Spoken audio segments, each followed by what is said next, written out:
அருட்பெரும் ஜோதி அருட்பெரும் ஜோதி தனிப்பெரும் கருணை அருட்பெரும் ஜோதி.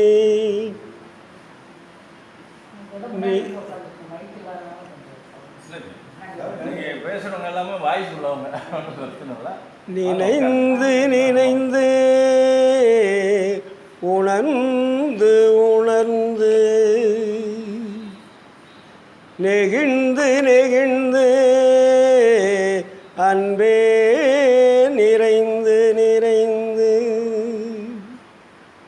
ஊற்றெழும் கண்ணீரதனால் உடம்பு நனைந்து நனைந்து அருளமுதே நன்னிதியே ஞான நடத்தரசே என்னுரிமை நாயகனே என்று வனைந்து வனைந்து ஏத்ததும் நாம் வம்மின் உலகியலி மரணமிலா பெருவாழ்வில் வாழ்ந்திடலாம் கண்டீ. புனைந்துரையேன் பொய் புகழேன் சத்தியம் சொல்கின்றேன். பொற்சபையில் சிற்றபையில் புகும் தருணம் இதுவே புகும் தருணம் இதுவே புகும் தருணம் இதுவே. அருட்பெரும் ஜோதி அருட்பெரும் ஜோதி தனிப்பெரும் கருணை அருட்பெரும் ஜோதி. அருட்பெரும் ஜோதி அருட்பெரும் ஜோதி தனிப்பெரும் கருணை அருட்பெரும் ஜோதி. ஆன்மநேய ஒருமைப்பாட்டு உரிமையுடைய சகோதர சகோதரிகளே, உங்கள் அனைவருக்கும் முதற்க நன்றி கலந்த வணக்கத்தையும் வாழ்த்துக்களையும் தெரிவித்துக் கொள்கிறேன். இன்று ஈரோடு மாநகரில் சமரசுத்த சன்மார்க்க சத்திய சங்கத்தின் சார்பாக உங்களையெல்லாம் சந்திக்கக்கூடிய வாய்ப்பு கிடைத்ததற்கு எல்லா வல்ல அருட்பெருஞ்சோதி ஆண்டவரை வேண்டி விரும்பி வாழ்த்திக் கொள்ளுகிறோம். வருகின்ற பொழுது நம்ம தம்பி அருமையாக பாடினார். ஒரு நாள் அவர் பாடவரெல்லாம் கேட்டதில்லை. நல்ல அருட்பாவே நல்ல சத்தத்துடன் உருக்கத்துடன் அருமையாக பாடினார். ரொம்ப ரொம்ப மகிழ்ச்சி. தினமும் ஒவ்வொரு வாரமும் பாடுங்க.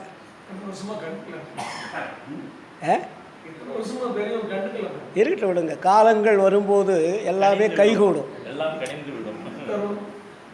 ஏன்னா அது எதுக்குண்டான ஒரு காலம் நேரம்னு இருக்கு இல்லையா, அது இறைவனுடைய செயல்பாட்டில் எந்த காலத்தில் எது நடக்குமோ அந்த காலத்தில் அது நடக்கும். அதுதான். அதனால் இப்படி ஒவ்வொருவரும் அருட்பாவை நன்கு படிக்க வேண்டும். அதனால் நம்ம எல்லாருமே அருட்பாவை படிக்கணும். மேடையில் வந்து ஒவ்வொருத்தரும் படிக்கிறதுக்கு படிக்கணும். நமக்கு எந்த ராகம் வருதோ அந்த ராகத்தில் படிக்கலாம். வள்ளலாருடைய அருட்பா வந்து எல்லா ராகத்துக்குமே பொருந்தும். உலகத்தில் எல்லா ராகத்திற்கும் பொருந்தக்கூடிய ஒரே ஒரு பாடல்னால் வள்ளலார் எழுதிய அருட்பா தான். எந்த ராகத்தில் வேணாலும் பாடலாம், அதுக்கு சூட் ஆகும். அந்த அளவிலே வள்ளல் பெருமான் நமக்கெல்லாம் ஒரு அருள் பாடல்களை தந்திருக்கிறார்கள். நமது அருமை நண்பர் பாண்டியன் அவர்கள் சொன்னார்கள், தீபத் திருநாள் இப்பொழுது நம்மளுடைய தமிழகத்திலே திருவண்ணாமலையிலே தீபத் திருநாள் மிக சிறப்பாக காட்டினார்கள். எல்லோரும் நேற்று பார்த்துருப்போம். குறைஞ்சது ஒரு 10 லட்சம் மக்கள் அங்கே கூடியிருந்தார்கள். டிவியிலே நேரடி ஒளிபரப்பும் செய்தார்கள். பத்திரிகை வாயிலாகவும் செய்திகளை கண்டோம். அப்போது திருவண்ணாமலையில் காட்டக்கூடிய தீபத்தினுடைய தன்மை என்ன, வள்ளலார் காட்டிய தீபத்தினுடைய தன்மை என்ன, இதை நம்ம புரிஞ்சுக்கிட்டோம்னா நமக்கு கொஞ்சம் விளங்கும். ஏன்னா வள்ளல் பெருமான் அவரும் தீபத்தை இறைவனாக பாவிக்க வேண்டும் என்று சொல்லுகிறார். இதற்கு முன்னாடி ஒரு 1000 ஆண்டுகளுக்கு முன்னாடியே திருவண்ணாமலையிலே இந்த தீபத் திருவிழாவை கொண்டாடி கொண்டு வருகிறார்கள். அப்போது இந்த தீபத்துக்கும் வள்ளலார் சொன்ன தீபத்துக்கும் என்ன வேறுபாடு? தீபம் என்பது ஒளி இல்லையா? ஒளி, அதிலிருந்து வருவது பிரகாசம். ஒளி என்பது எரிந்து கொண்டிருப்பது, அதனால் வரக்கூடியது பிரகாசம் என்ற வெளிச்சம் இல்லையா? அப்போ அந்த தீப ஒளி திருவண்ணாமலையிலே காண்பிக்கிறார் என்றால், அது அந்த காலத்திலே பார்த்தீர்களானால் பஞ்சபூதங்களை வழிபாடு செய்து கொண்டிருந்தார்கள். அக்காலத்திலே மனிதனுக்கு இறைவன் யார் என்று தெரியாத காரணத்தினால் பஞ்சபூதங்களை தெய்வங்களாக வழிபாடு செய்து கொண்டிருந்தார்கள். அது நம்ம தமிழகத்தில் தான் அந்த பஞ்சபூதங்களுக்கு ஆலயங்களை கட்டி வச்சாங்க. அதில் பஞ்சபூதங்கள்னால் என்ன? நீர், நிலம், நெருப்பு, காற்று, ஆகாயம். இந்த 5 பூதங்களிலே முக்கியமானது எதுன்னு பார்த்தா அக்னி. அக்னி தான் ஒளியாக வைத்தார்கள். அந்த ஒளிதான் இந்த உலகத்திற்கு பிரகாசமாக விளங்கி கொண்டிருக்கிறது. அக்னி நேரடியாக நமக்கு பிரகாசத்தை கொடுக்குமான்னா கொடுக்காது. அக்னி யாராவது பார்த்துருக்காங்களா? பஞ்சபூதங்களில் 4 மட்டும் கணக்கு தெரியும். நிலம் தெரியும், நீர் தெரியும், காற்று தெரியும், ஆகாயம் தெரியும். ஆனால் அக்னி பார்க்க முடியாது. அக்னியினால் வரக்கூடிய ஒளிகளை பார்க்கலாம். அக்னியிலிருந்து வரக்கூடிய ஒளிகளை நாம் எல்லோருமே பார்க்குறோம். அதுதான் சூரியன், சந்திரன், நட்சத்திரங்கள். இது அக்னியினால் வரக்கூடிய ஒளி. நேரடியாக அக்னி ஜுவாலை இங்கே உலகத்தில் தென்பட்டால் எல்லாமே பஸ்மம் ஆகிடும். ஏன்னா அக்னிக்கு அவர் பெரிய பவர் இருக்குது. அதனால தான் வள்ளல் பெருமான் அதை மிக தெளிவாக சொல்லுவார். அக்னியிலிருந்து சூரியன் வருகிறது. சூரியன் மறுபடியும் அக்னியோடு சேருகின்ற பொழுது சந்திரன் வருகிறது. சந்திரனும் சூரியனும் அக்னியோடு சேருகின்ற பொழுது நட்சத்திரங்கள் வருகிறது. சூரியன், சந்திரன், நட்சத்திரங்கள் 3ம் அக்னியோடு சேருகின்ற பொழுது இருட்டாகி விடுகிறது. அதுக்கு பேர் தான் அமாவாசை. அப்போ ஒவ்வொன்றாக காலச்சக்கரம் போல இந்த உயிர்கள் வாழ்வதற்காக சீதோஷ்ண, தட்ப, வெட்ப, இயற்கை நிலைக்கு தகுந்தார் போல உயிர்கள் வாழ்வதற்காக ஒளியை அனுப்பி கொண்டிருக்கிறது. அப்போது சூரியன் நமக்கு முழு நேரமாக வருதா? என்ன வர்றதில்லை. சந்திரன் வருதா? வர்றதில்லை. நட்சத்திரங்கள் வருதா? வர்றதில்லை. அப்போது இரவு பகலாக இந்த இயற்கை நமக்கு பிரித்து கொடுத்திருக்கிறது. பகல் என்பது உயிர்கள் வாழ்வதற்காகவும், உயிர்கள் இறை தேடுவதற்காகவும், உயிர்கள் உழைப்பதற்காகவும் பகல் நேரங்களை இறைவன் நமக்கு வகுத்து தந்திருக்கிறார். இரவு என்பது ஓய்வெடுக்கக்கூடியது. எல்லா உயிர்களும் ஓய்வெடுக்கக்கூடிய காலம்தான் இரவு. எவ்வளோ தான் நீங்கள் பகலில் கஷ்டப்பட்டால் இரவில் கஷ்டப்படும் போது கஷ்டமாக இருக்கும். இப்போ நமக்கு நைட் டியூட்டிலாம் நிறைய வந்துருச்சு நாட்டில். இப்போ இரவு பகல்ன்றது இல்லாமல் தொழில் செய்கிற அளவுக்கு நாகரிகம் வளர்ச்சி வந்துருச்சு. இப்போ டியூட்டி பார்த்திங்கன்னா இப்போ நம்ம நாட்டில் பெரிய பெரிய சிட்டிலாம் பார்த்திங்கன்னா இரவு பகலாக இருக்கும்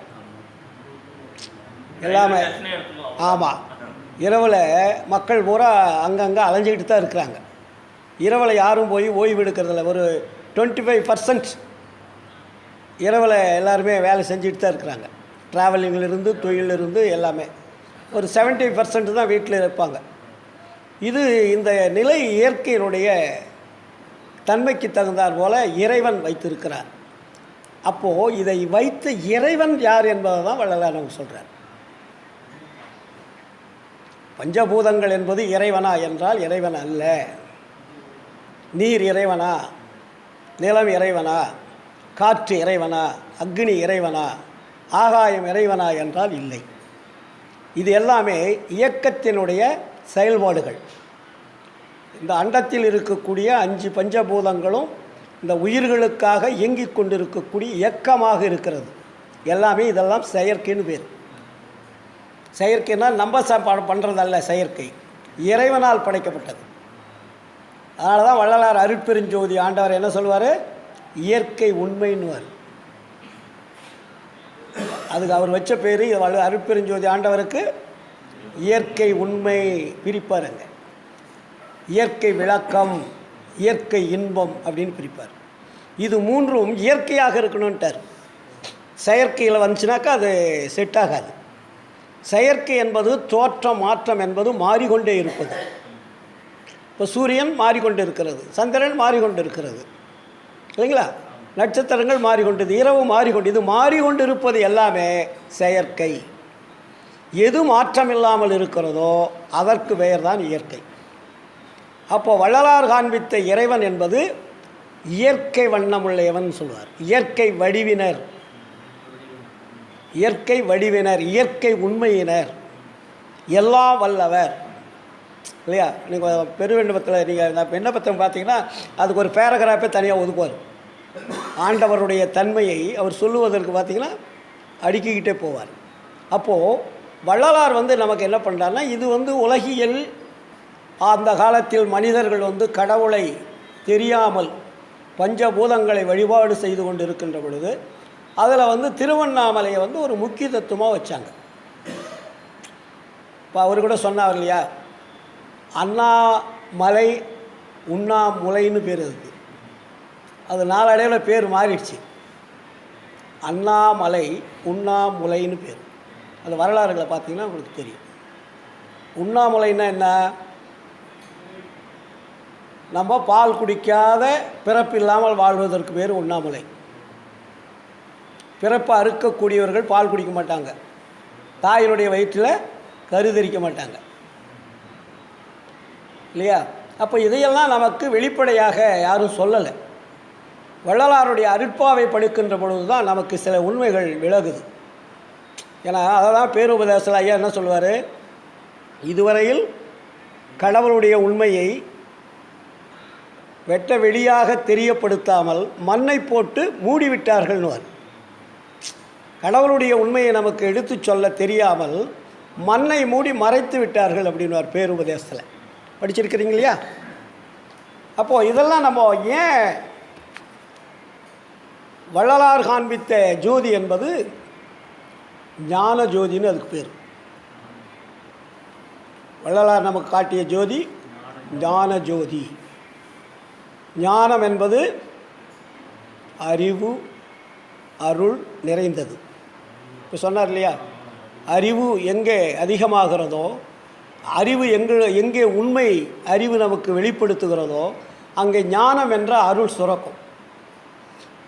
அதனால தான் அறிவுன்னு அதிகமாக வள்ளலார் நமக்கு தெளிவுபடுத்துவார். நான் சொல்கிறேன் இல்லையா, அறிவு எங்கே இருக்கிறது என்றால் ஆன்மாவில் இருக்கிறது.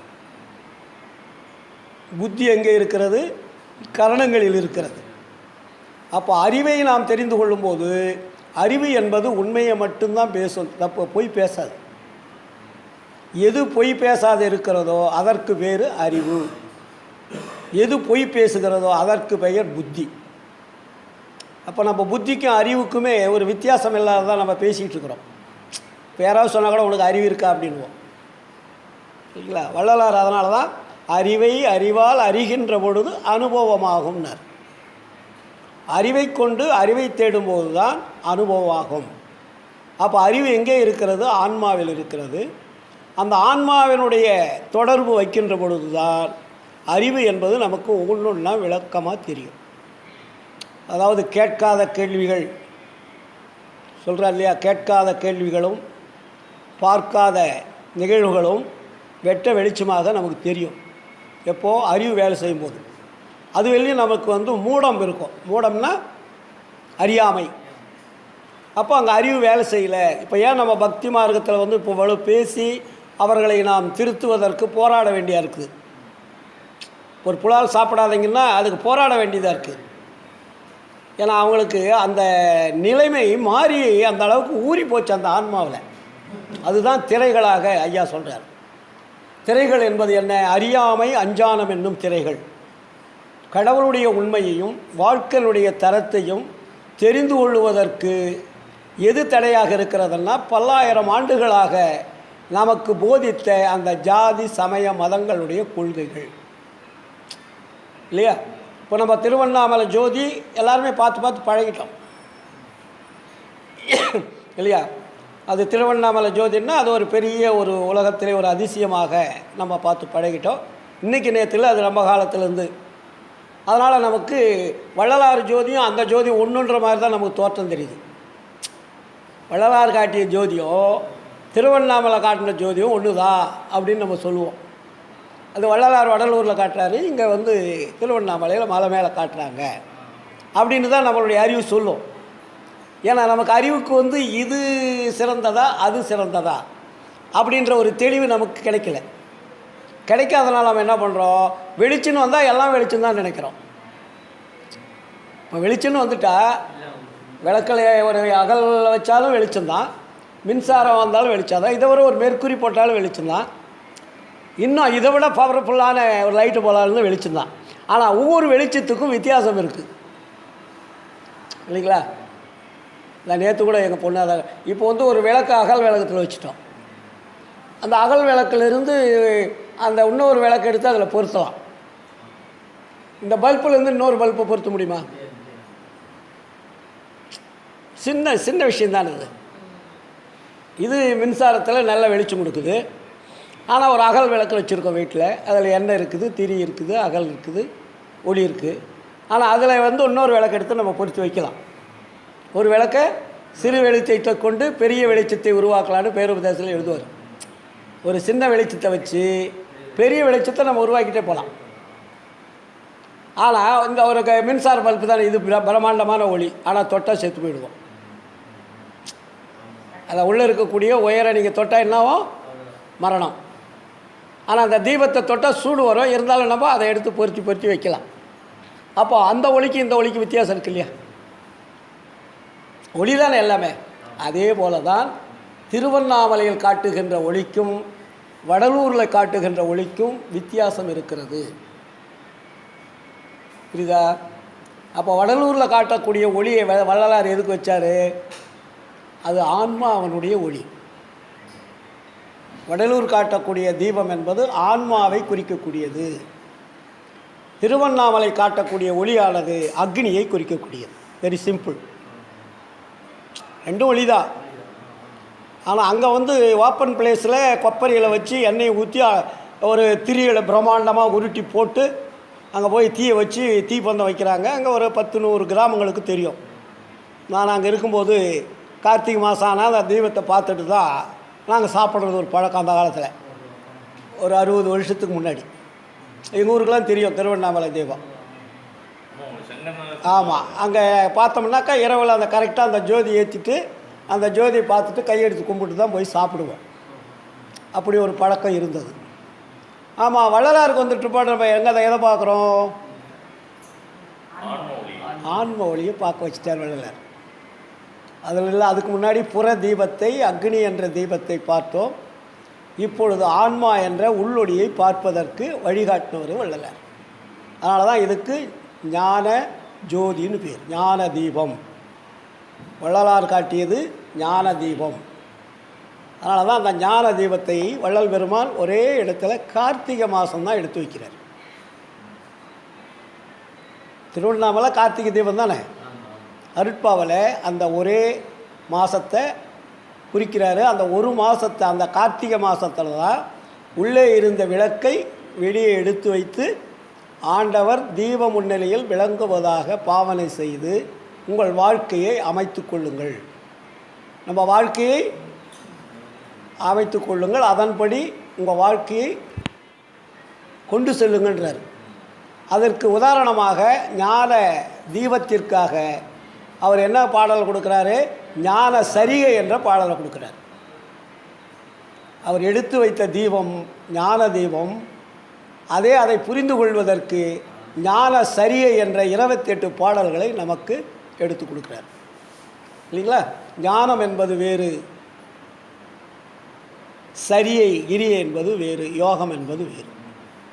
அதாவது அதில் வந்து நன்னாங்கு 16 படித்தரங்கள் இருக்கிறது. சரியை கிரியை யோகம் ஞானம். அதிலே வந்து சரியில் சரியை, சரியை கிரியை, சரியை யோகம், சரியில் ஞானம், கிரியையில் சரியை, கிரியையில் கிரியை, கிரியையில் யோகம், கிரியையில் ஞானம், யோகத்தில் சரியை, யோகத்தில் கிரியை, யோகத்தில் யோகம், யோகத்தில் ஞானம். 4வது எது? அது 12. முன்னாங்க 12 முடிஞ்சிருச்சா? அதுக்கு அடுத்தது வந்து ஞான சரிகைன்னு கொண்டு வர்றார். ஞானத்திற்கு நீங்கள் எதை வரணும்? ஞான சரிகைக்கு வரணும். சன்மாரிகள் வந்து அந்த 3 படித்தரங்கள் நமக்கு பழக்கப்பட்டுடுச்சு, அது தேவையில்லை. நம்ம எல்லாமே அதில் தான் இருக்கிறோம். இந்த 12 படித்தரங்கள் இருக்கு இல்லையா, சுற்றி வளைச்சு பார்த்திங்கன்னா அந்த 12க்குள்ளே தான் நம்ம இவ்வளோ காலமாக உருண்டுகிட்டு இருந்திருக்கோம். ஆனால் வள்ளலார் வந்து நமக்கு என்ன பண்ணுறாரு? ஞான சரிகை என்ற முதல் பகுதி கொடுக்குறாரு. அதில் 4 படித்தரங்கள் இருக்குது. ஞான சரிகை, ஞானகிரியை, ஞான யோகம், ஞானத்தில் ஞானம். அப்போ இந்த சரியை ஞான சரிகைலேருந்து நீங்கள் ஸ்டார்ட் பண்ணுறதுக்கு என்ன பண்ணணும்? அதை தான் வள்ளலார் வந்து கடவுள் உண்மையை அறிந்து கொள்ள வேண்டும். ஞான சரிகையில் கடவுள் உண்மைன்னா என்ன?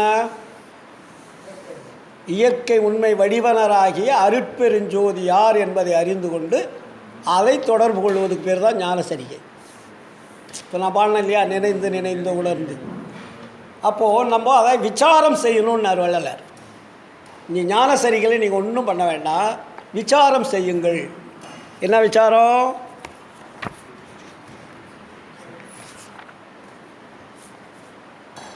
சித்திவிளாக திருமாளிகையில் உள்ளே இருக்க அவர் தங்கியிருக்கக்கூடிய உள்ளே வச்சிருந்திருக்கார் விளக்கு.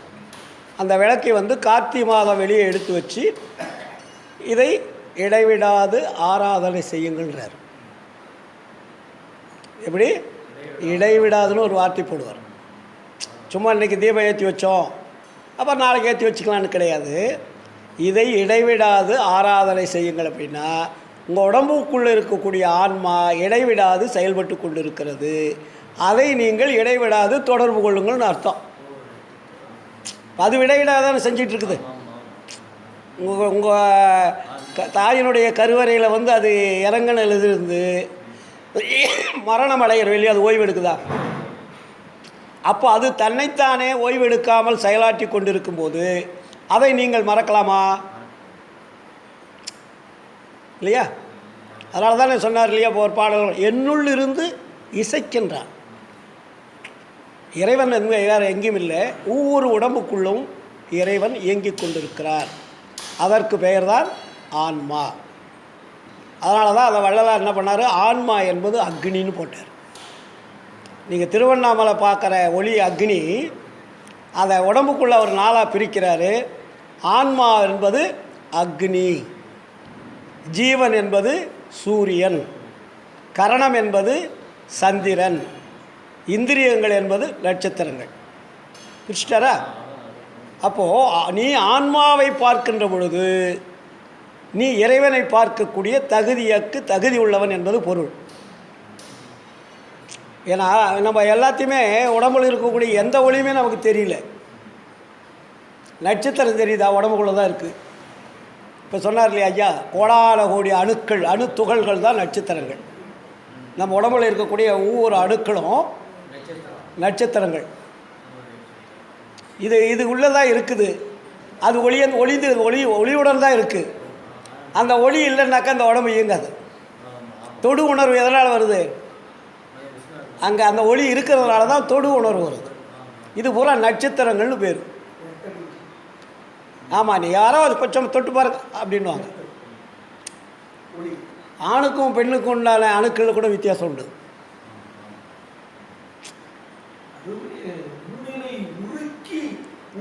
ஆமாம், அப்போ ஊனுன்னா என்ன?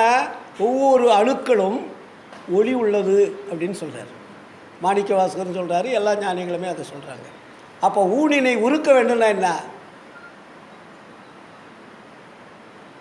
ஊனினை உருக்கி உள்ளொளி பெருக்கி. இப்போது இந்த 4 ஒளிகளும் தனித்தனியாக இருக்குப்போ.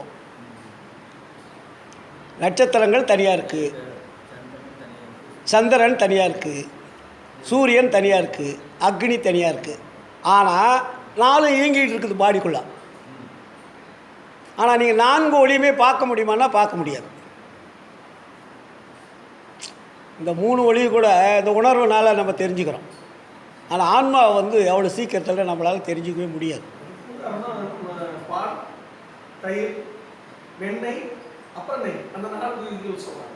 அதை தான் வள்ளலார் இப்படி சொன்னார். அகல் என்பது உடம்பு, எண்ணெய் என்பது இரத்தம், திரி என்பது சுக்கிலம், ஆன்மா என்பது பிரகாசம். நம்ம உடம்புக்குள்ள அகல் விளக்கு சமம் இந்த பாடி. உடம்பு தான் அகல் விளக்கு. நம்ம உடம்புக்குள்ளே இருக்கக்கூடிய ரத்தம் தான் எண்ணெய், சுக்கிலம் என்பது திரி, ஆன்மா என்பது பிரகாசம். அதனால தான் சுக்கிலத்தை விரயம் செய்யாதீர்கள்னு வரும். சுக்கிலம் என்பது இரத்தத்தினால் உண்டாகும் இம்பார்ட்டன்ட் மூலப்பொருள். அதில் தான் விந்து அப்படின்னு சொல்லுவோம். அந்த விந்திலிருந்து வரக்கூடிய நாதம் வேறு. பரவிந்து பரநாதம்னு அங்கே பிரிக்கிறார். இங்கே விந்து நாதம், அங்கே பரநாதம் பரவிந்து. இங்கேயும் சப்தம் இருக்கிறது, அங்கேயும் சப்தம் இருக்கிறது. இந்த விந்து நாதம் என்பது பூதகாரியத்தினால் உண்டாகும் சப்தம். இது பூதகாரிய விந்து.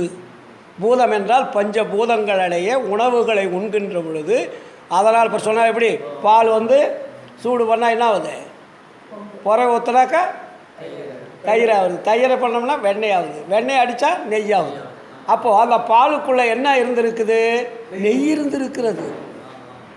நெய் வந்துட்டு பாடு, நீங்கள் மறுபடியும் நெய்யை பாலாக்க முடியுமா? முடியாது. ஆனால் எங்கேருந்து வந்தது நெய்? பாலிலிருந்து தான் வந்தது. அதே போல தான் நம்மளுடைய உடம்பில் அந்த விந்து என்பது இரத்தத்தினால் வந்தது. நம்மளுடைய உடம்புகளை ரத்தம் எப்படி வந்தது? உணவனால் வந்தது. உணவு எப்படி வந்தது? பஞ்சபூதங்களால் வந்தது. பஞ்சபூதங்கள் இருந்தால் உணவு இல்லை. ஆமாம், உணவு இல்லை என்றால் ரத்தம் இல்லை, ரத்தம் இல்லை என்றால் விந்து இல்லை, விந்து இல்லை என்றால் ஒளி இல்லை. இப்போ நீங்களாம் பேசுகிறது எப்படி, எதில் பேசுகிறீங்க? நம்ம பேசுவது எல்லாமே விந்துநாதன்னு பேர். நம்ம வாயிலிருந்து ஒளி எப்படி வருது? நாத ஒளி. இது விந்து நாத ஒளின்னு பேர். இப்போ நீ குழந்தை பிறந்தோடனே பேசுத பாருங்கள், எப்போ அதுக்கு அந்த விந்து அதுக்கு உற்பத்தி ஆகலை, லேட் ஆகும். அதே நீங்கள் 1 வருஷம் 1.5 வருஷம் பொறுத்து பாருங்கள், விந்து அதுக்கு நம்ம கொடுக்குறோம் இல்லையா, பாலோ தயிரோ உணவோ எல்லாம் கொடுப்போம். கொடுக்க அது சாப்பிட்றோம். சாப்பிட அதில் விந்து உற்பத்தி ஆகும். அந்த குண்டலினி சக்தியில் அந்த விந்து உற்பத்தி ஆனோடனே அப்போ தான் குழந்தை அம்மா, அப்பா, தாத்தா, பாட்டி நீங்கள் என்ன சொல்கிறீங்களோ அது பேச ஆரம்பிக்கும். எப்போ பேசுதுன்னா விந்து இருந்தால் தான் பேசும். விந்து ஸ்டோர் ஆகிற வெளியும் அந்த குழந்தை பேசாது. விந்து ஸ்டோர் ஆக அது எந்த லாங்குவேஜ் நீங்கள் சொல்லிக் கொடுக்குறீங்களோ அந்த லாங்குவேஜில் அது பேச ஆரம்பிச்சோம். அந்த நம்ம குரல் பாச்சறதுல அந்த கண்ணு மட்டும் அந்த வாயிலே. ஆமாம், அது நம்மளை கவனிக்கும். ஒரு குழந்தை பாரு, அதிகமாக யாரை கவனிக்குன்னா தனக்கு உணவு கொடுக்குற தாயை தான் கவனிக்கும். ஒரு குழந்தை அந்த குடும்பத்தில் எல்லோரும் இருக்கட்டும், பாட்டி, தாத்தா, பேரன், பேத்தி, அம்மா, அப்பா, 1000 பேர் இருக்கட்டும். ஆனால் அந்த குழந்தை கரெக்டாக ஒவ்வொரு நாளும் அந்த தாயினுடைய அணைப்பில் அது உணவு கொடுக்குற அந்த உணர்வு அதுக்கு ஏற்பட்டு அதிகமாக அது நேசிக்கிறது யாரை நேசிக்கலாம்? தாயை தான் நேசிக்கும். அதாவது சொன்னாலே அந்த கண்ணு பார்க்கும், அம்மாவா அப்பாவா, தாயின்னு உடனே அது உடனே போயிடும். ஆமாம். அப்போது அந்த உணர்வு என்பது அந்த விந்தினோட மூலமாக அது தோன்றிக்கொண்டே இருக்கும். அதனால தான் இதுக்கு விந்துநாதம். இப்போ உங்களுக்கு வயசாகிடுச்சு, 70 வயசாகுது, 75 80 வயசாகிடுது. அப்போ என்ன ஆகுன்னா விந்து ஸ்டோர் ஆகாது. ஸ்டோர் ஆகிறதுக்கு உண்டான உடம்பு இருக்காது. உடம்பு அந்த தாங்கக்கூடிய சக்தி அது இழக்குது. ஏன்னா அது அந்த வீரியம் தாங்கக்கூடிய அளவிற்கு இந்த உடம்பு இல்லாதனால இது வயசாகும் போது என்ன ஆகும்? பேச்சு குரலும் இருக்கும், விந்து பேச்சு குரலும். அப்போது இந்த பாடியானது அதை சுமந்து அந்த வீரியத்தோடு பேசக்கூடிய எனர்ஜியை இந்த பாடி இழக்குது. அதை இழக்கும் போது என்ன ஆகுதுன்னா பேச்சு குரலும். என்னடா இவ்வளோ நல்லா பேசியிருந்தாரு, இப்போ பேசி குரலுது, காரணம் என்ன அப்படின்னு நம்ம டாக்டருங்கெல்லாம் பார்ப்பாங்க. அப்போ அதுக்கு அடிப்படை காரணமே அந்த விந்தினுடைய எனர்ஜி அங்கே குறையும். அதை தாங்கக்கூடிய சக்தி இருக்காது. ஆனால் அதே சாப்பாடு சாப்பிடுவாங்க. அப்போ இந்த பாடி எவ்வளோ பெரிய ஒரு ஆட்டோமேட்டிக் சிஸ்டத்தை இந்த உடம்புக்குள்ள அந்த ஆன்மா என்ற ஒளியினுடைய தன்மையை வைத்து அது செயலாற்றி கொண்டு இருக்கிறது. பார்த்திங்கன்னா ஆச்சரியம். இதெல்லாம் அதை தான் விசாரம் பண்ணுங்கன்னார் வள்ளலார். விசாரம் என்பது சும்மா போய் வாதம் பண்ணிக்கிட்டு இருக்கிறதல்ல விசாரம். ஸோ ஒவ்வொரு சன்மாரிக்கும் விசாரம் செய்து கொண்டிருங்கள். எப்போ சொல்கிறாரு? கடைசி வார்த்தை அதுதான், வள்ளலார் பேசிய கடைசி வார்த்தை. சித்தி விழாக திருமாளிகள் அதுக்கு முன்னாடிலாம் நிறைய பேசிக்கிட்டே இருந்தார். இது கடைசி வார்த்தைன்னு ஒரு வார்த்தை அவரே சொல்லுவார். இனிமேல் பேசப்படுபவர்கள் தடைபடுவார்கள். இனி பேசுகிறதுக்கு வள்ளலார் பேசுகிறதுக்கு உண்டான சூழல் அங்கே இல்லை. ஏன்னா அவருக்கு ஆன்ம ஒளியானது அந்த பரநாதம் பரவிந்து என்பது உடம்புற ஃபுல்லாகுது. ஃபுல் ஆயிடுச்சு. ஃபுல்லாகும்போது அந்த விந்து நாதத்தில் பேசக்கூடிய பேச்சு வேறு, பரநாதம் பரவிந்தில் பேசக்கூடிய பேச்சு வேறு. இப்போ வள்ளலார் இந்த அருட்பா எழுதியது பூரா பரநாதம் பரவிந்தில் எழுதுனது.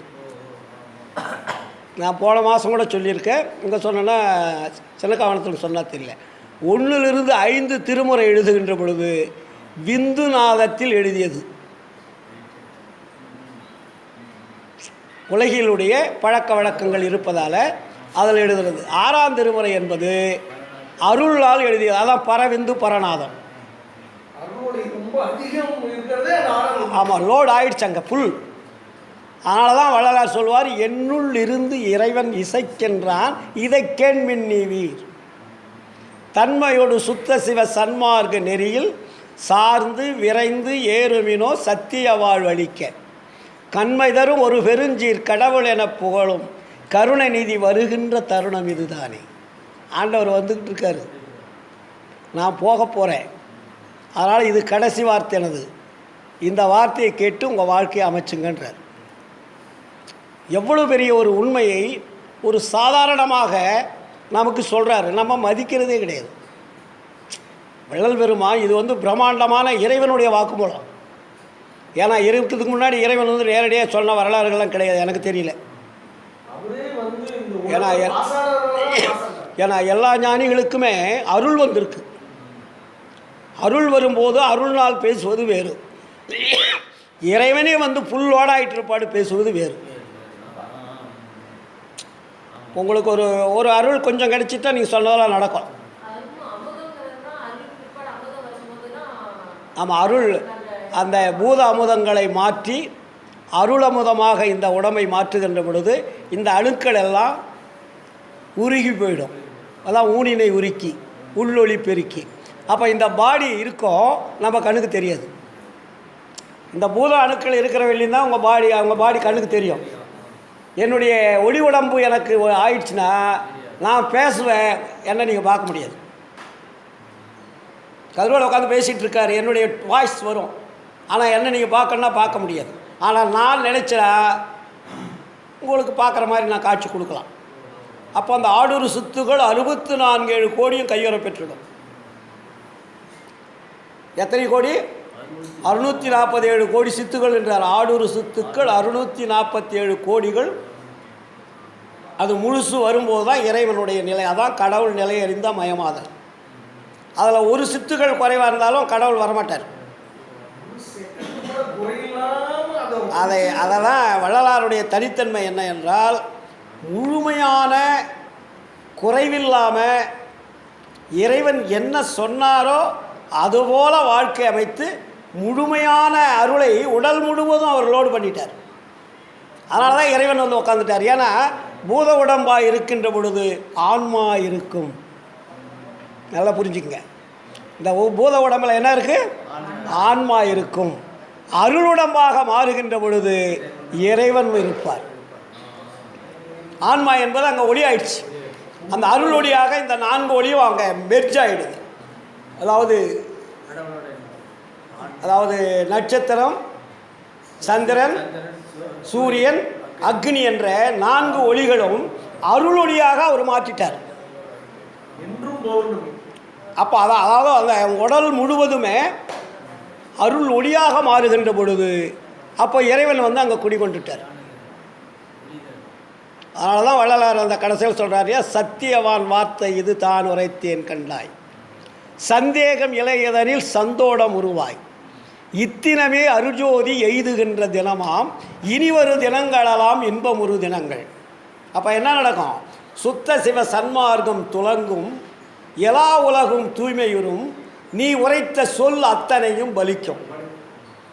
அப்போது செத்தவர்கள் எழுந்து உலகில் திரிந்து மகிழ்ந்திருப்பார், திருவருள் செங்கோல் எங்கும் செல்லுகின்றதாமே.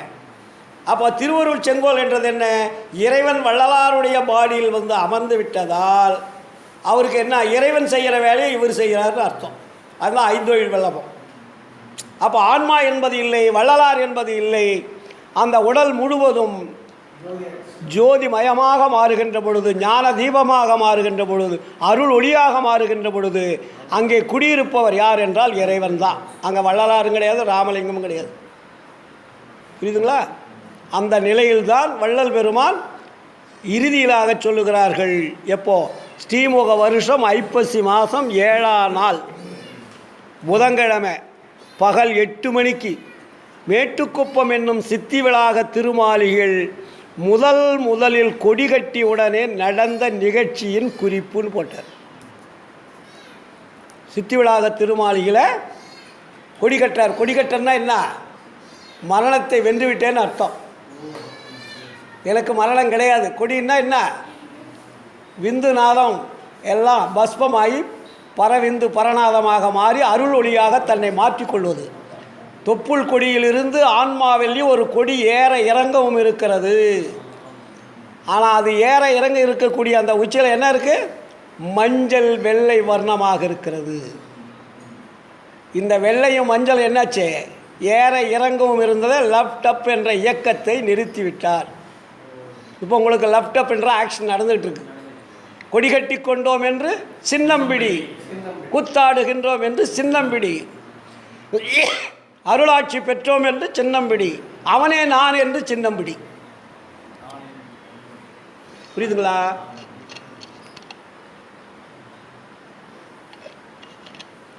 இந்த உண்மையெல்லாம் நமக்கு தெரிஞ்சிட்டா நம்ம தப்பு பண்ணுற எண்ணமே வராது. நம்ம இன்னொரு தெய்வத்தை நினைக்கின்ற எண்ணம் வராது. ஏன்னா நம்ம இந்த பழைய வாசனைன்னு ஒன்று இருக்குது. பெருங்காய டப்பாவில் பெருங்காய வாசனைன்னு சொல்லுவாங்கள்ல. அப்போ நம்ம போய் பழகிட்டதுனால இங்கேயும் விட முடியல, அங்கேயும் விட முடியல. ஏன்னா அதை விட்டால் நம்ம வீட்டுக்காரர் என்ன சொல்லுவாரோ, அம்மா அப்பா என்ன சொல்லுவாங்களோ, சுற்றம் என்ன சொல்லுமோ, இப்படி இந்த சுற்றம் சூழ்ந்து வாழ்க்கை வாழுகின்ற பொழுது உங்களை நீங்கள் உண்மை தெரிந்தாலும் உங்களை மாற்றிக்கொள்ள முடியாத ஒரு சூழலிலே சிக்கி கொண்டிருக்கிறீர்கள். இப்போ எங்களுக்கு அந்த சூழல் இருக்கிறதுனா அந்த சூழலில் நாங்களாம் வெளியே வந்துட்டோம். எங்களை யாரும் கேட்குறதும் கிடையாது, அடக்கிறதும் முடியாது, தடுக்கிறதுக்கும் முடியாது. எங்கள் வீட்டிலையோ இல்லை யாரோ பசங்களோ பிள்ளைங்களோ எங்களை அடக்குவதற்கு ஆள் இல்லை, தடுப்பதற்கு ஆள் இல்லை, ஒடுக்குவதற்கு ஆள் இல்லை. இதை செய்து தான் தீர வேண்டும் என்று கண்டிஷனுக்கு ஆள் கிடையாது. ஏன்னா நமக்கு ரூட்டு கிளியரன்ஸாக இருக்குது. இப்போ எனக்கு ரூட்டு கிளியராக கிடைக்கும்போது நான் போய் எப்படி சிக்குவேன்?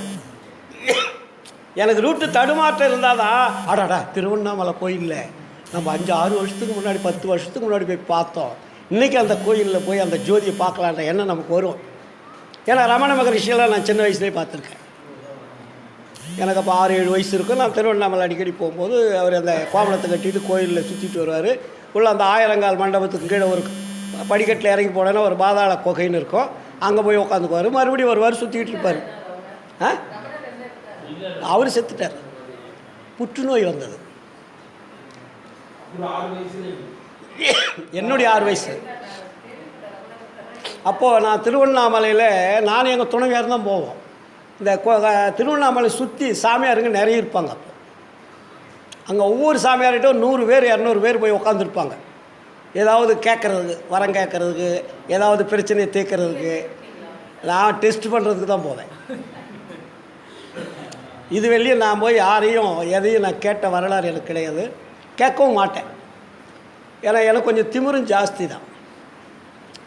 இவனுங்க கேட்டு இவனுங்க பதில் சொல்லி நம்ம போய் தெரிஞ்சுக்கிறதா? அப்போ நம்ம தெரிஞ்சிக்காமல் இவனுங்களை போய் கேட்குறதா நான் ஒரு அறியாதவன் தானே. அந்த திமிரு எனக்கு எப்பவுமே உண்டு. ஆமாம், அதாவது யாரையும் போய் எனக்காக ஒரு சின்ன விளக்கம் கூட நான் கேட்க மாட்டேன். இப்போ அருட்பாவர் எனக்கு ஒரு சந்தேகம் வருதுன்னு வச்சுங்க, இந்த சந்தேகத்துக்கு போய் நான் யாரையாவது விளக்கம் கேட்பேன்னா கேட்கவே மாட்டேன். எனக்கு அது புரியல, அந்த வார்த்தைக்கு விளக்கம் தெரியல, கேட்கவே மாட்டேன். ஆனால் அதை விடை தெரியலையும் தூங்க மாட்டேன். அது இறைவன்கிட்ட தான் தொடர்பு வைப்பேன். அப்போ இறைவன்கிட்ட நான் தொடர்பு வைக்கும்போது அது எனக்கு சரியான விளக்கம் கிடைக்கணும், எனக்கு தூக்கமே வராது. விடை கிடைச்சிட்டு இருப்பாடு தான் எனக்கு அப்புறம் அப்பா ஃப்ரீ ஆயிடுச்சு. ஓ இதுக்கு தான் வள்ளலார் இதை சொன்னார் அப்படின்றது எனக்கு ஒரு மகிழ்ச்சி, ஆறாவாரம் எனக்கு அழகு வளர்ந்து வரும். அப்போ என்னை நான் வந்து அந்த நேரத்தில் அழுவலான்ற எண்ணம் வரும், அழுகை வரும், ஊற்றெழும் கண்ணீர். அதனால் இல்லையா அந்த விளக்கத்தை உண்மையை தெரிகின்ற. இப்போ எனக்கு வந்து இப்போ இன்றைக்கி கம்ப்யூட்டர்லாம் வந்துருச்சு, இன்றைக்கி கிராஃபிக்ஸ்லாம் வந்துருச்சு இல்லையா. இப்போ அருட்பெருஞ்சோதி ஆண்டவர் எங்கிருந்து இயக்கிறார் என்பதை என்னால் போட்டு காட்ட முடியும். இந்த அண்டங்கள் எப்படி சுற்றி கொண்டு இருக்கிறது, அண்டங்களுக்கும் இடைவெளி என்ன, எவ்வளவு தூரம், அதனுடைய வெளியிலுடைய பிரகாசங்கள் எத்தன்மை வாய்ந்தது, இது ஏன் தன்னைத்தானே சுற்றி கொண்டிருப்பது, இதை சுற்றி கொண்டிருப்பதற்கு எங்கெங்கிருந்து அந்த ஒளியானது இயக்கி கொண்டிருக்கிறது, அந்த ஒளி இயக்கத்தினால் இது தன்னைத்தானே சுற்றுகிறது என்றால் எப்படி சுற்றும்? இந்த கேள்வினா நம்ம கேட்கணும். விசாரம் என்றால் சார் ஒரு அண்டம் சுற்றி கொண்டு இருக்கிறது, இது தன்னைத்தானே சுற்றி கொண்டு இருக்கிறது, விஞ்ஞானிகள் சொல்லுகிறார்கள், அறிவியல் ஆராய்ச்சியாளர் சொல்லுகிறார்கள், தன்னைத்தானே சுற்றி கொண்டு இருப்பதால் எப்படி சுற்றும்? ஒன்றோட ஒன்று மோதாமல் சுற்றி கொண்டிருக்கிறது. வள்ளலார் சொல்லுங்கள், பல கோடி அண்டங்கள் தன்னைத்தானே இயங்கிக் கொண்டிருக்கிறது, ஆனால் ஒன்றோடு ஒன்று மோதவில்லை. ஆனால் இடைவெளிகளுடைய எல்லை அளவிட முடியாதது. ஒரு அண்டத்துக்கு இடைவெளின்னு பார்த்தீங்கன்னா அதை உங்களால் கணக்கு போட முடியாது. ஆனால் இந்த அண்டம் தன்னைத்தானே சுற்றுகின்றது என்றால் அந்த ஒளியானது எப்படி இந்த ரவுண்ட் ஃபிகரை அசையாமல் சுற்றி கொண்டிருப்பது. ஒரு பந்து சார், அந்த பந்து தன்னைத்தானே சுற்றிக்கிட்டு இருக்குது, இங்கேயும் அசையாது இங்கேயும் அசையாது. அப்போது இந்த சுற்றி இருக்கக்கூடிய அத்தனை இடங்களிலும் என்ன நடந்தால், என்ன இயக்கம் இருந்தால், எந்த சுழற்சி இருந்தால், என்ன ஆற்றல் இருந்தால் இது நகராமல் சுற்றும்? இதெல்லாம் நம்ம விசாரணை, அதுதான் சத்து விசாரணை. அப்போ வள்ளலார் சொல்கிறார் இல்லையா, அண்ட அளவு எவ்வளவோ அவ்வளவு, அவற்றில் அமர்ந்த சராசர அளவு எவ்வளவோ அவ்வளவு, கொண்டதுவாய் கொண்டு மேலும் கொள்வதற்கே இடங்கொடுத்து கொண்டு சலிப்பின்றி அகண்டமதாய் அதுவும் கடந்த வெளியாய் அதுவும் கடந்த தனிவெளியாய் ஒன்றகு சிற்றம்பலத்தே ஒங்குகின்ற தனிக்கடவுள் ஒருவருண்டே கண்டீர். எங்கே இருக்கிறார் ஆண்டவர்னு வள்ளலார் சொல்கிறாரு. நீங்கள் எந்த கடவுளை போய் நீங்கள் எப்படி பார்ப்பீங்க?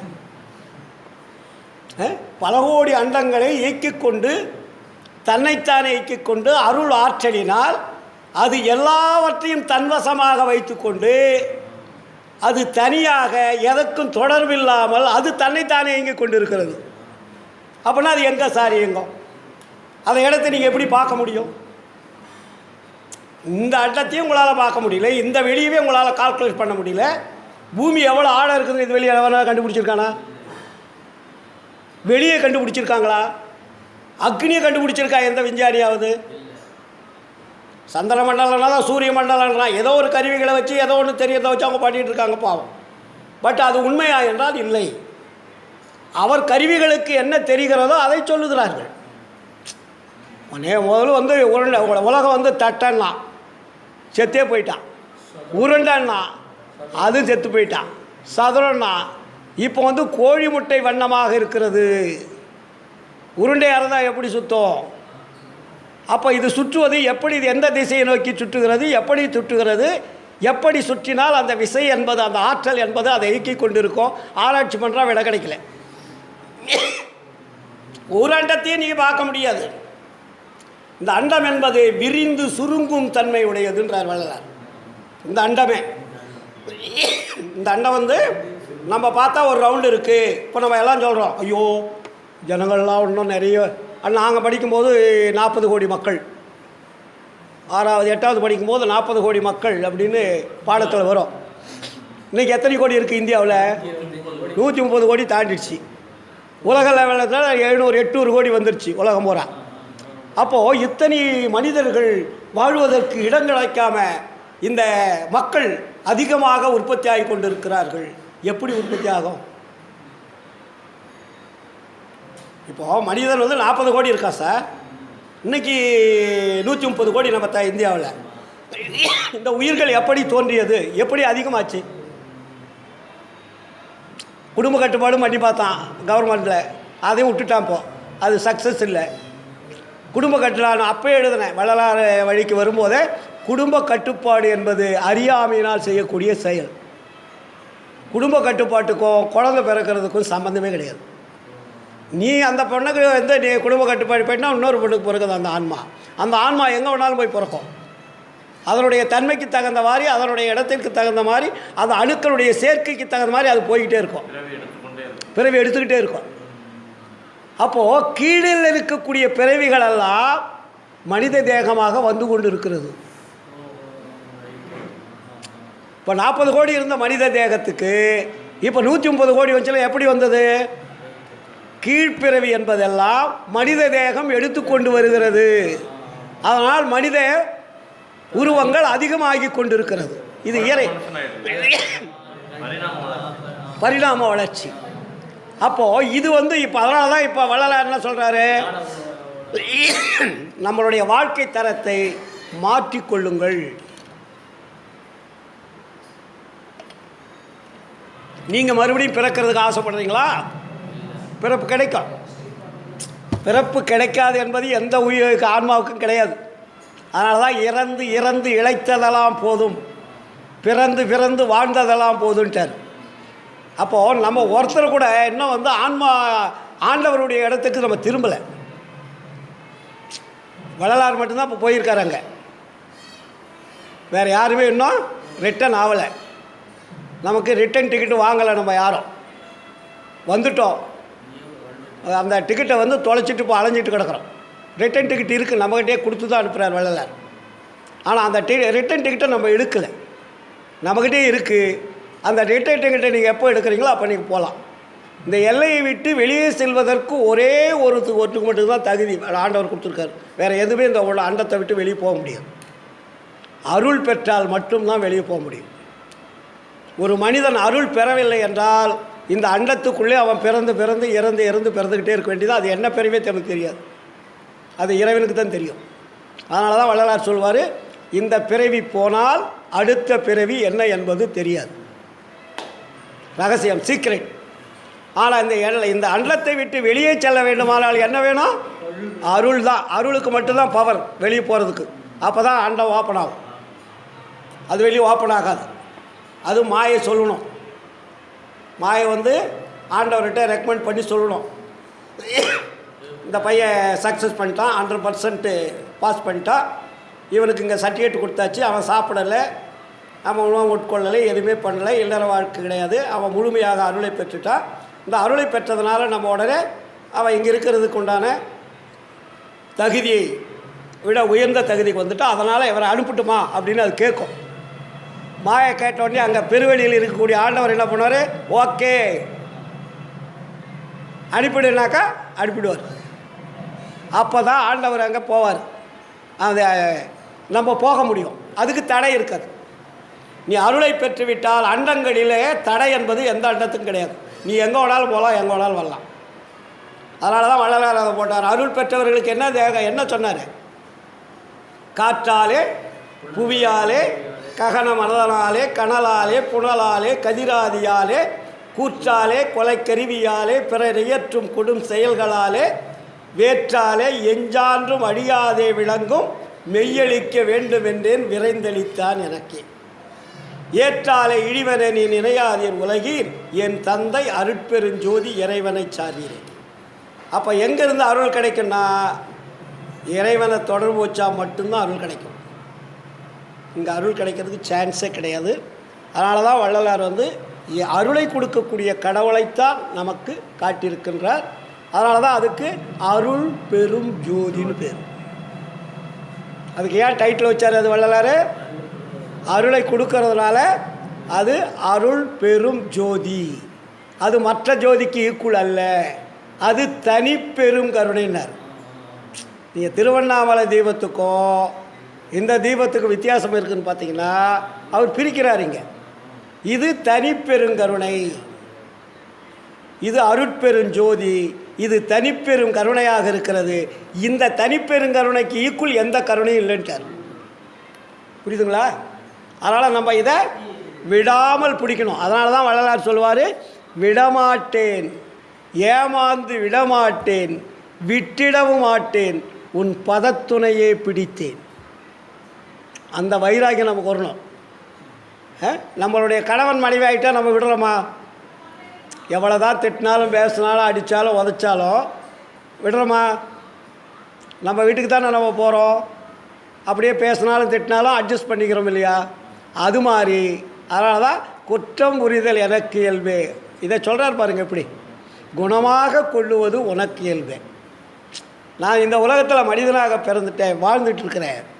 ஆனால் குற்றம் புரிவர்களோடு நான் வாழ்ந்து கொண்டு இருப்பதால் எனக்கு குற்றமும் வருகிறது. ஆனால் என்னை மன்னித்து ஏற்றுக்கொள்வாயாகன்னு சொல்கிறார். ஏன்னா நான் வாழக்கூடிய இடம் குற்றம் மிகுந்த வாழ்க்கை. அதனால் எனக்கு இயல்பாக குற்றம் புரிதல் எனக்கு இயல்பே, குணமாக கொள்ளுவது உனக்கு இயல்பே.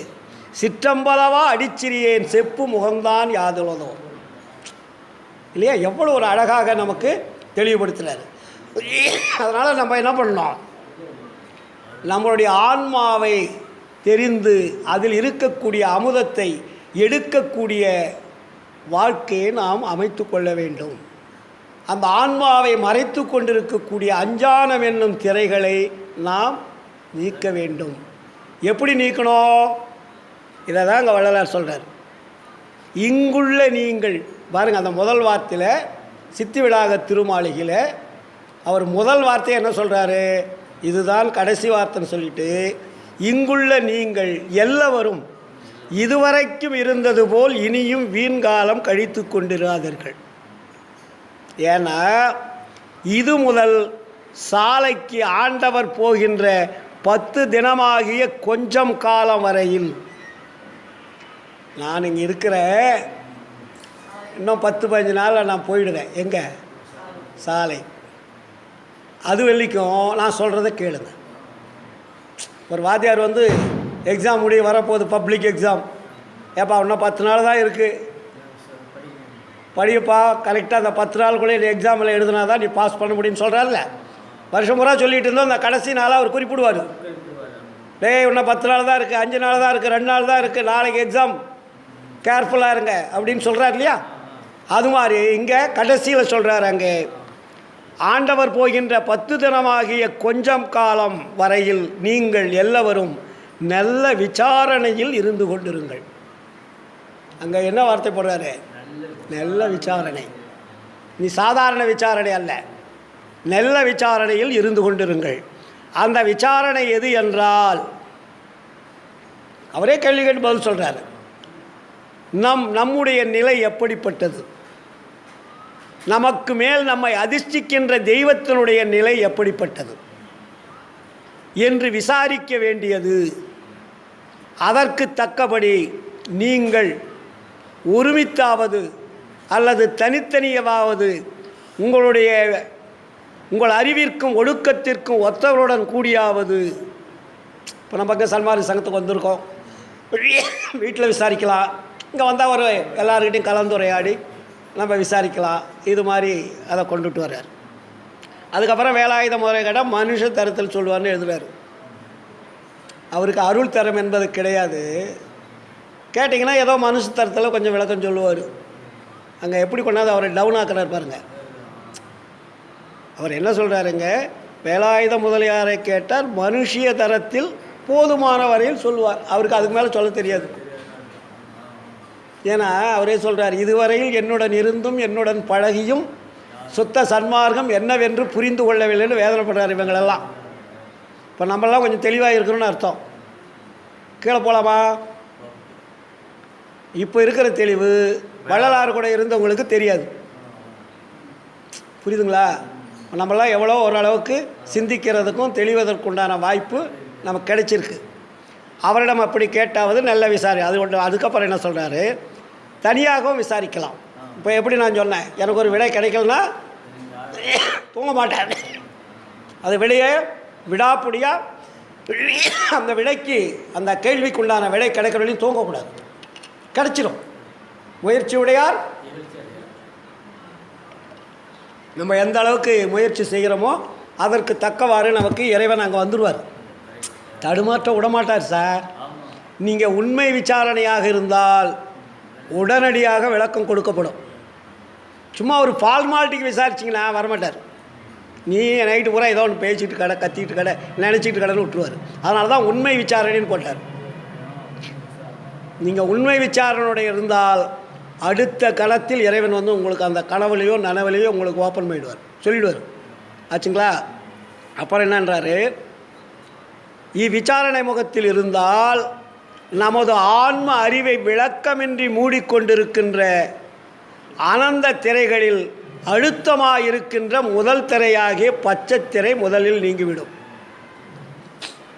நம்மளுடைய ஆன்மாவை மறைத்து கொண்டு இருக்கக்கூடியது எத்தனை திரை?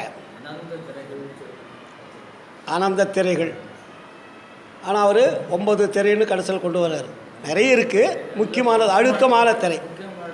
அப்போது அதில் முதல் திரை என்னன்னா பச்சை திரைன்றார். முதல் திரையாகிய பச்சை திரை முதலில் நீங்கிவிடும். இந்த விசாரணையில் இருந்தால் உங்களுக்கு அறியாமை என்னும் அந்த பச்சை திரை முதல்ல நீங்கிடும். அதை நீங்கினா உங்களுக்கு என்ன ஆகும்?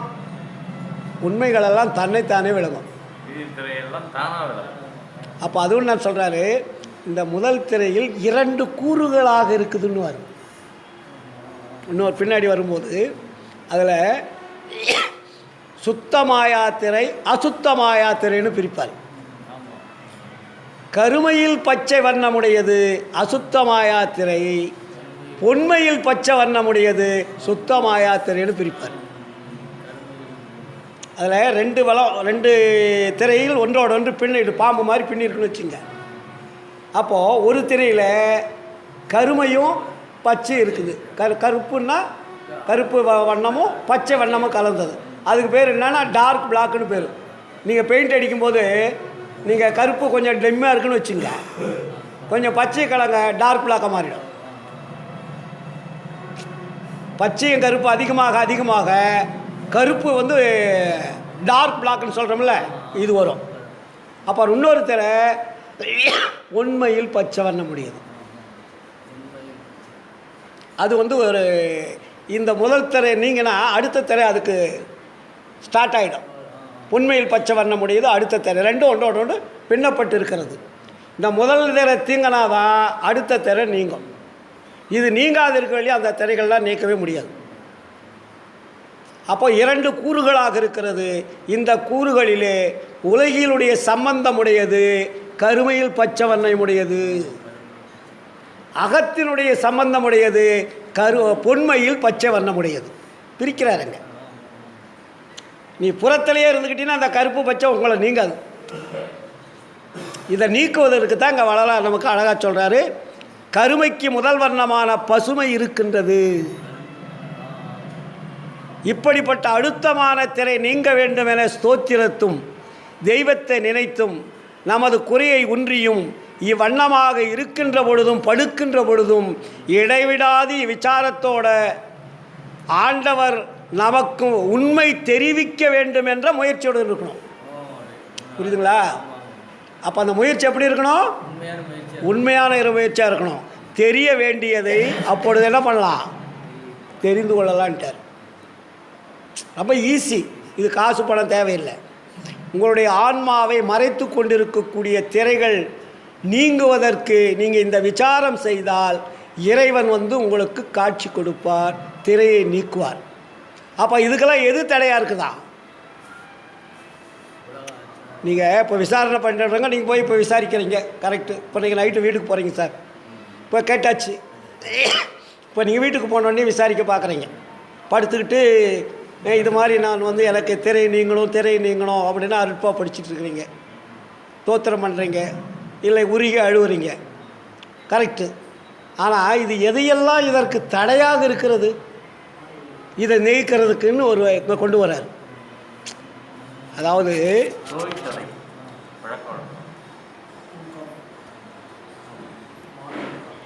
எது தடையாக இருக்குன்னா, இதற்கு மேற்பட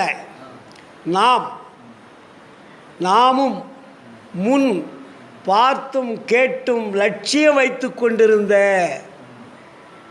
நீங்கள் எதுக்கு இதுக்கு முன்னாடி என்னென்னத்தில் லட்சியம் வச்சுருந்தீங்க? வேதம், ஆகமம், புராணம், இதிகாசம் முதலிய கலைகள் எதனிலும் லட்சியம் வைக்க வேண்டாம். இதான் தடை. நீங்கள் இதில் லட்சியம் வச்சுக்கிட்டு நீங்கள் வந்து விசாரம் பண்ணிக்கிட்டு இருந்தீங்கன்னா சத்தியமாக கிடைக்காது. தெளிவாக கொடுத்துட்டாருங்க. இதுவரையில் நாமும் பார்த்தும் கேட்டும் லட்சியம் வைத்து கொண்டிருந்த வேதம், ஆகமம், புராணம், இதிகாசம் முதலிய கலைகள் எதனையும் லட்சிக்க வைக்க வேண்டாம். அதை படிக்க கூட கூடாது. படித்தா புத்தி மாறிடும்.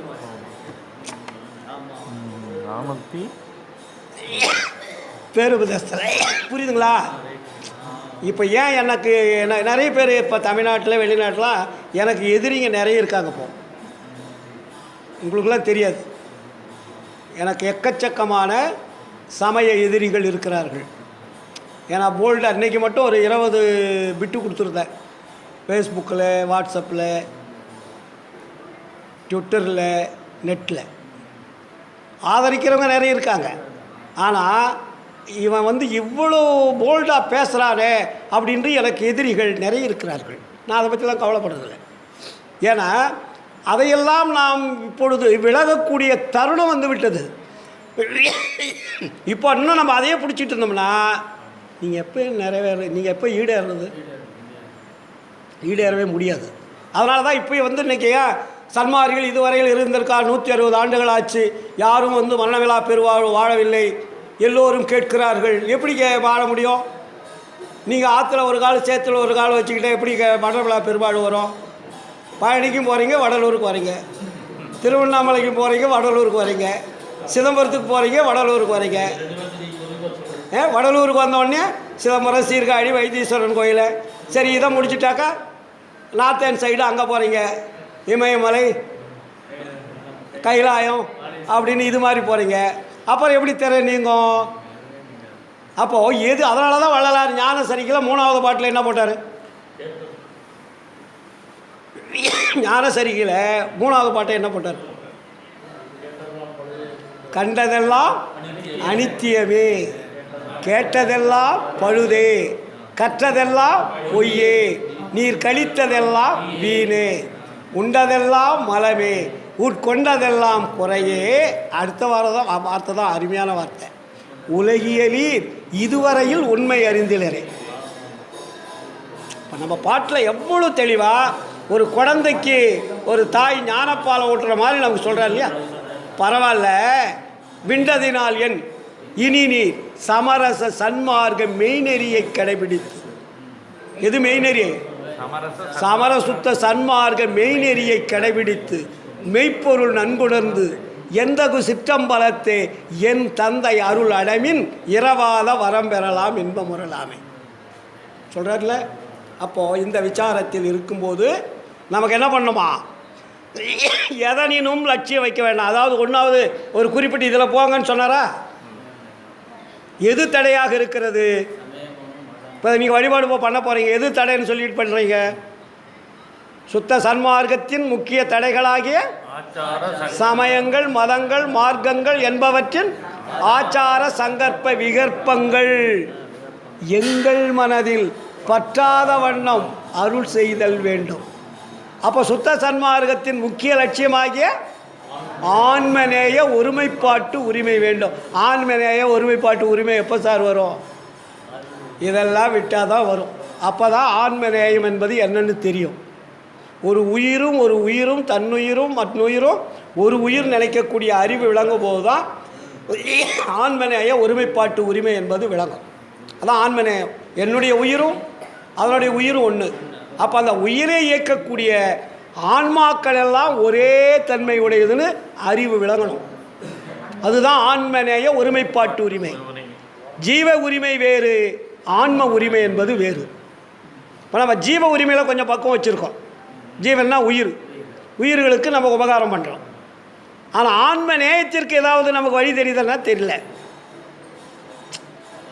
அந்த ஆன்ம நேயத்தை கடைபிடிப்பது தான் சன்மார்க்கம். அதனால் நேரம் ஆயிடுச்சு. ஆன்ம நேயத்தை நாம் இடைவிடாது கடைபிடிப்பதற்கு எது எது தடையாக இருக்கிறதோ அந்த தடைகளெல்லாம் விட்டு நாம் விலக வேண்டும். இது வெரி சிம்பிள். நமக்கு பணமாக காசா நம்ம உலகிலுடைய பயத்தினால் விடாமல் இருக்கோம். நமக்கு ஏன் விடுறதுக்கு மனசு சொல்லலைன்னா பயம், தப்பு வந்துடுமோ. ஏன்னா இது வெளியே அங்கே போயிருந்தோம், நமக்கு புள்ள கொடுத்தாங்க, சொத்து கொடுத்தாங்க, வாசல் கொடுத்தாங்க, அதை கொடுத்தாங்க, இதை கொடுத்தாங்க, அதனால் நம்ம மறுபடியும் போகலான்ற எண்ணம் வரும். யாரும் எந்த தெய்வமும் கொடுக்கல, இங்கே தான் இங்கே வைக்கிறார் வள்ளலார். நீ எந்த தெய்வத்தை வணங்கினாலும் உங்களுடைய எண்ணத்தினுடைய பிரதிபலிப்பை ஏற்று அதே அருட்பெருஞ்சோதி தான் அங்கே கொடுக்குது. அதனால தான் எங்கெங்கிருந்து உயிர் ஏதேது வேண்டினும் அங்கங்கு இருந்தருள் அருட்பெருஞ்சோதி. நீங்கள் முருகன்கிட்ட போய் முருகன் கொடுத்தார் என்பது முருகன் கொடுக்க மாட்டார். முருகன் சிலையாக இருக்கிறாரு, அவர் பேசவும் மாட்டார், கொடுக்கக்கூடிய ஆற்றலும் இல்லை. ஆனால் உங்களுடைய எண்ணம் இறைவனை தேடி அலைகிறது. உங்களுடைய ஏக்கத்திற்காக, உங்களுடைய வருத்தத்திற்காக, உங்களுடைய வேண்டுதலுக்காக, உங்களுடைய விருப்பத்திற்காக எந்த இடத்தில் வழிபட்டாலும் அந்த இடத்தில் அதே அருட்பெருஞ்சோதி தான் கொடுக்கிறாரே தவிர வேறு தெய்வங்கள் கொடுப்பதில்லை. இந்த உண்மை விளங்கிடுச்சுனாவே போதும். அதனால தான் வள்ளலார் சொல்கிறார், எங்கெங்கு இருந்து உயிர் ஏதேது வேண்டினும் அங்கங்கு இருந்தருள் அருட்பெருஞ்சோதி. ஏன்னா எல்லாம் வல்ல தனித்தலைமை பெருமதி தான் இந்த பிரபஞ்சத்தை ஈக்கொண்டிருக்கிறது. உயிர்களை படைத்தது, உலகத்தை படைத்தது, அண்டங்களை படைத்தது, பொருள்களை படைத்தது. அதற்கு தெரியாதா யாராருக்கு எவ்வளோ கொடுக்கணும்னு? நீங்கள் வச்ச ஒரு தெய்வம் வந்து உங்களுக்கு கொடுக்குதுன்னா நம்ம எவ்வளோ ஏமாளி, புரியுதுங்களா? இந்த உண்மை நமக்கு விளங்கிவிட்டால் எல்லா வல்ல தனித்தலைமை பெரும்பதியாகிய அருட்பெருஞ்சோதி ஆண்டவர் உங்களை காவல் காத்து கொண்டு எல்லாம் வல்ல தனித்தலைமை பெரும்பதியாகிய அந்த அருட்பெருஞ்சோதி ஆண்டவர் உங்கள் ஆன்மாவில் அமர்ந்து வேண்டியதை தந்து கொண்டே இருப்பார். அதனால தான் வள்ளலார் சொல்வார், எங்குரு தீமையும் எரை தொடரா வகை கங்குலும் பகலுமே காவல் செய் துணையை. அப்படியே இருவரும் அருட்பெருஞ்சோதி. அப்போ எவ்வளோ தெளிவாக இருக்கு இல்லையா? இதை விட என்ன சொல்லணும்? அப்போது நமக்கு தீங்கு வந்தாலும் ஒரு தாயை போல, அதான் அண்ணன், தம்பி, ஆப்தர், சிநேகிதர், நண்பர் இவர்களை விட கோடி கோடி பங்கு நன்மை தரக்கூடியவர் தான் அருட்பெருஞ்சோதி ஆண்டவர். அதையும் போட்டார் இல்லையா கடைசியில்? எவ்வளோ தெளிவாக எழுதியிருக்காருங்க. நம்ம நிறைய படிக்கணும். எல்லோருக்கும் கடைசியில் முடிக்கிறார் அந்த பேர் உபதேசத்தில், தாய், தந்தை, அண்ணன், தம்பி முதலான ஆப்தர்கள் செய்யப்பட்ட உதவி எவ்வளவோ அதற்கு கோடி கோடி பங்கு அதிகமாக உதவி கொடுக்கும்படியான இடம் இந்த இடம். எந்த இடம்? ஆன்மாதான். அதை நமக்கு சுட்டி காட்டுறார். அந்த ஆன்மாவை இடைவிடாது தொடர்பு வைத்து கொண்டால் எல்லா சக்தியும் உங்களை தேடி வர நேரம் இல்லை. அதனால தான் அங்கே வள்ளலார் வந்து தனிப்பாடலில் போடுவார். இதை போனீங்களா வீட்டில் படிங்க. இந்த ஒளியினுடைய தன்மையை பற்றி அதில் அழகாக சொல்லுவார். ஆணி பொன்னபல காட்சி படிச்சிங்கனாக்கா அவர் எப்படி மேலே ஏறி போகிறாருன்னு தெரியும். அதுக்கப்புறம் இங்கே வந்து கண்புருவ பூட்டு அப்படின்ற பாடலில் அதில் ஒவ்வொரு வரியிலையும் விளக்கங்கள் இருக்கிறது. அது மாதிரி அழகாக முதலே சொல்லுவார், கையறவர் இல்லாத நடு கண்புருவ பூட்டு கண்டுகளி கொண்டு திறந்து உண்டு நடுநாட்டு. திறக்கணும். அது திறந்தாதான் உள்ளே இருக்கக்கூடிய ஒளி நமக்கு தெரியும். ஐயர் மிக உய்யும் வகை அப்பர் விளையாட்டு ஆடுவதென்றே மறைகள் பாடுவது பாட்டு. மறைகளெல்லாம் பாடிச்சு திறக்கலை. ஆனால் நீங்கள் ஜீவகாருண்யத்தினாலும் இடைவிடாத விசாரத்தினால் இருந்தால் உங்களுடைய பூட்டாகப்பட்டது திறக்குன்ட்டார். அதனால தான் சிற்சபையும் பொற்சபையும் சொந்தமெனதாச்சு. தேவர்களும் மூவர்களும் கிடைக்காதவர்கள் பேசிக்கொண்டிருக்கிறார்னு அர்த்தம். இது வெளியே கிடைக்காதவர்கள் அங்கே என்ன சொல்கிறாங்க? தேவர்களும் மூவர்களும் பேசுவது என் பேச்சு, இச்சமய வாழ்வில் எனக்கு என்ன இனி ஏச்சு, என் பிறவி துன்பமெல்லாம் இன்றோடே போச்சு. என்ன வார்த்தை இது! நீங்கள் பாடல்னு நினச்சிட்டீங்க, ஆனால் அதுக்குள்ளே அவ்வளோ பெரிய கடலை, உலகத்தை அத்தனையும் வச்சுருக்கார். தனிப்பாடல் தான் சூப்பராக இருக்கும். அதனால தான் சொல்லுவார், ஐயர் அருட் ஜோதி அரசாட்சி எனதாட்சி, ஆரணமும் ஆகமும் பேசுவது என் பேச்சு. நீங்கள் ஆரணம் விடணும்னு சொன்னார் இல்லையா? வேத ஆகம புராணங்கள் இதிகாசங்கள் விடுன்னு சொல்லிட்டாரு. ஆனால் இப்போ அதெல்லாம் என்ன பண்ணிகிட்ருக்கா? வள்ளலாரை பற்றி பேசிக்கொண்டிருக்கிறது. இங்காரிவுரி என்னவும் அப்பாலே சென்ற நடினுவார் ஆணி பொன்னம்பல காட்சியில். நான் செல்லுகின்ற பாதையில் கோடி கோடி சித்தர்கள், யோகிகள், ஞானிகள் எல்லாம் பார்த்து கொண்டிருக்கிறார்கள். எப்படி? இங்காரி இவர் என்னவும் அப்பாலே சென்ற நடி. எல்லாம் பார்க்குறாங்க, இவன் சர்வசாதாரணமாக அவர் போயிட்டுருக்காரு. அப்போது எல்லாரும் அதிசயப்படுறாங்க. அதனால தான் அங்கே அனுபவ மாலையில் சொல்லுவார், பொய் பிடித்தார் எல்லோரும் புறத்திருக்குன்னு போட்டார்.